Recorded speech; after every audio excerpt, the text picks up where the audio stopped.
And so essentially the events provide that marketable spectacle, that wow event that's going to draw people to watch these cars race or watch a particular driver race and so on.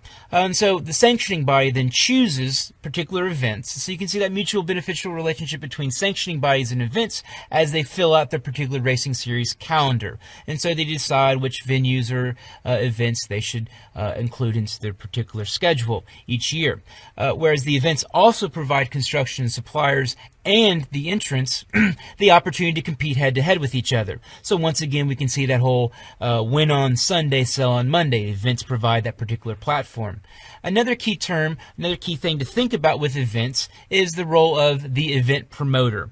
And so every single race has an event promoter, which is essentially an integrator of various service companies. And so it's more than just someone that goes out and cheers out, we're promoting this race, come see this race. It's more than just that.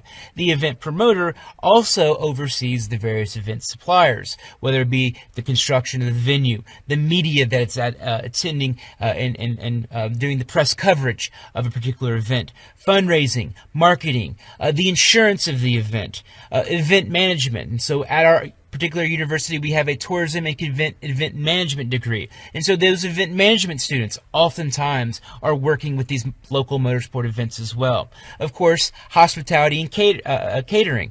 So if you go to the Indianapolis 500, you see a lot of suites in which those require caterers. And so those are also key to the production of a motorsport event. Add to that public services like police, fire, safety, security, and all of that. And so we can see an event promoter is just more than someone going out promoting a race. It's someone that has to integrate all these various components in the production of that particular marketable spectacle.